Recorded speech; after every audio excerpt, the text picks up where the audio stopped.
Hello दोस्तों, मैं आपका अपना दोस्त दिग्विजय सिंह आपके अपने YouTube channel Digvijay commerce classes पर आपका स्वागत करता हूँ। आज हम आपके कॉमर्स पढ़ने का मकसद, कॉमर्स की सबसे टॉप की डिग्री CA और CA बन जाने के बाद जो आपका मुकाम होता है ऑडिटर, आज हम उसके सब्जेक्ट ऑडिटिंग की चर्चा करने वाले हैं। और ये BCom पार्ट 3 के लिए एक पूरी बुक के रूप में है और आगे आपका फ्यूचर इससे कहीं न कहीं जुड़ा होगा। तो आप ध्यान से बच्चों हर एक टॉपिक को पढ़िएगा।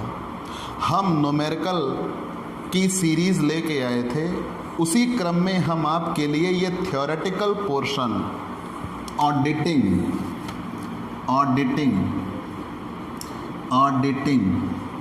जिसे हिंदी में अंकेक्षण कहा जाता है, लेके आ रहे हैं। प्यारे बच्चों, आप ये जानिए कि हम अन्य सीरीज़ जैसे हमने YouTube चैनल, इसी चैनल पर कॉरपोरेट अकाउंटिंग के इश्यू ऑफ शेयर की चला रखी है, बिजनेस स्टैटिस्टिक्स की चला रखी है।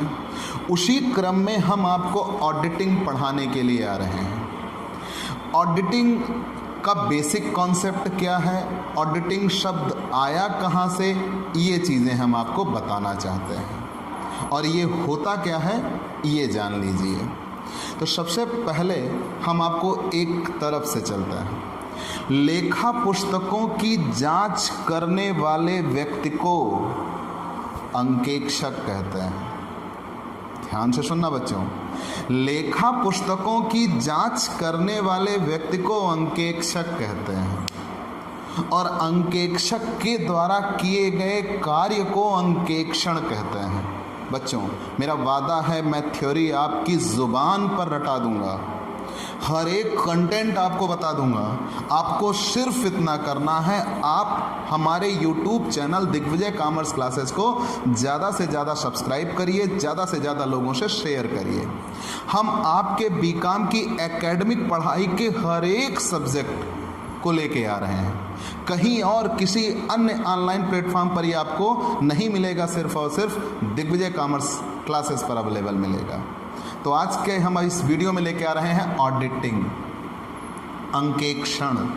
लेखा पुस्तकों की जांच करने वाले व्यक्ति को अंकेक्षक कहते हैं और अंकेक्षक के द्वारा किए गए कार्य को अंकेक्षण कहते हैं। जैसे कोई एक अध्यापक है, सोच लो आपके लिए मैं आपको पढ़ा रहा हूँ, तो मेरे द्वारा किया गया कार्य अध्यापन है, टीचिंग, और उस अध्यापन कार्य को करने वाला मैं आपके लिए टीचर, अध्यापक हूँ। तो वैसे ही एक अंकेक्षक होता है। लेखा पुस्तकों की जांच करने वाले व्यक्ति को, who is the investigator of the accounting book, लेखा पुस्तकों की जांच करने वाले व्यक्ति को अंकेक्षक कहते हैं और अंकेक्षक के द्वारा किए गए कार्य को अंकेक्षण कहते हैं। लेकिन ये वर्ड ऑडिटिंग आया कहाँ से? ऑडिटिंग शब्द की उत्पत्ति हुई है ऑडायर।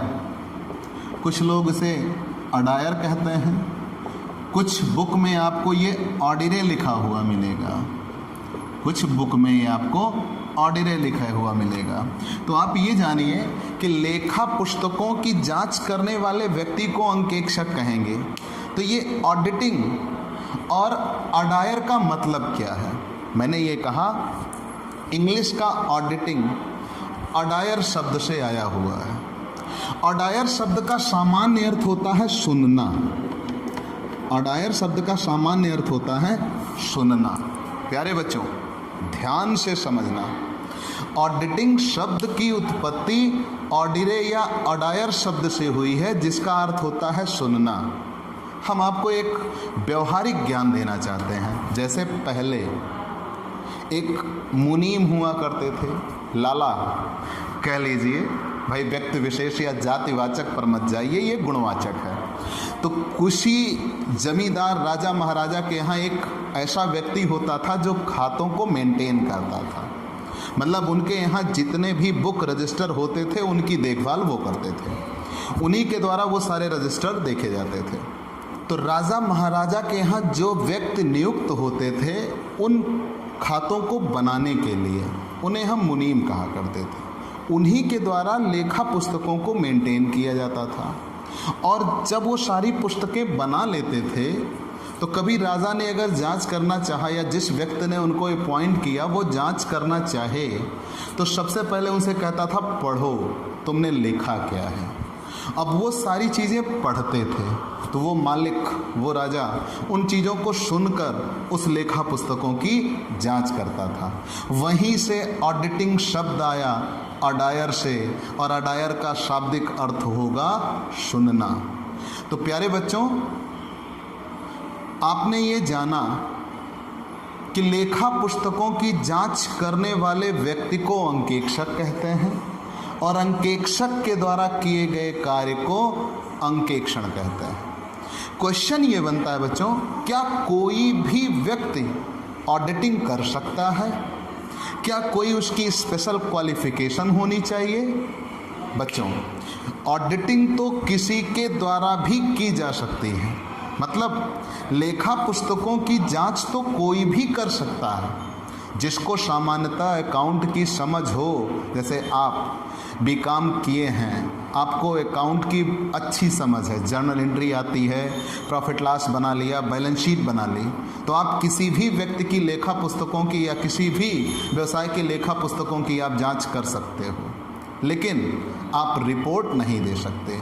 रिपोर्ट देने की योग्यता केवल उसी व्यक्ति के हाथ में होती है जिसने ICAI के थ्रू CA किया हो या किसी अन्य समकक्ष यूनिवर्सिटी से अगर उसके पास CA की डिग्री है, चार्टर्ड अकाउंटेंट, तो ही वो ऑडिटिंग करके रिपोर्ट दे सकता है, अन्यथा रिपोर्ट नहीं दे सकता। तो आपने ये जाना कि ऑडिटिंग का काम किसी के द्वारा भी किया जा सकता है, लेकिन रिपोर्ट सिर्फ वही व्यक्ति दे सकता है जिसके पास CA की डिग्री हो। अगर उसके पास CA की डिग्री नहीं है तो वो रिपोर्ट नहीं दे सकता। वो CA की degree the institute of chartered accountant of India ICAI या किसी अदर वर्ल्ड लेवल की यूनिवर्सिटीज़ हो उससे भी वो ले सकता है, लेकिन बिना CA की डिग्री होने पर वो रिपोर्ट नहीं दे सकता। तो प्यारे बच्चों, ये ऑडिटर आएंगे कब? नॉर्मली हमने व्यवसाय चलाया, व्यवसाय चलाने के बाद वर्ष के अंत में हमें एक लाभ या हानि होती है। तो वर्ष के अंतिम परिणामों के बाद लेखा पुस्तकों की जांच करने के लिए कि क्या वास्तव में हमारे द्वारा निकाला गया लाभ या हानि सही है, एक अंकेक्षक बुलाया जाएगा। तो ऑडिटर का काम ये होगा शुरुआत से लेकर व्यवसाय के या वर्ष की शुरुआत से लेकर जितने लेन देन हुए हैं प्रत्येक लेन देनों का वो मिलान करता हुआ जाएगा।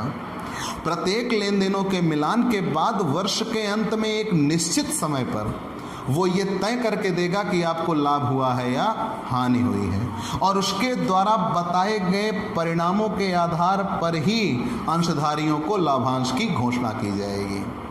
आप इसके अन्य फीचर्स भी पढ़ते जाएंगे, आप इसके बारे में बेहतर से बेहतर आपको जानकारी मिले, इसके लिए आप हमारे YouTube channel Digvijay commerce classes पर जुड़ें, ज़्यादा से ज़्यादा शेयर करें, सब्सक्राइब करें, और आपको ऐसे ही ऑडिटिंग के अनेक टॉपिक से रिलेटेड वीडियो मिलते रहेंगे। आप इस अपने YouTube channel Digvijay commerce classes को सब्सक्राइब करिए, ज़्यादा से ज़्यादा लोगों से शेयर करिए। जितना ज़्यादा आप इसको सब्सक्राइब और शेयर करेंगे उतना ज़्यादा आपकी पढ़ाई और बेहतर होती जाएगी। ये मेरा प्रॉमिस है। आप सब्सक्राइब करिए।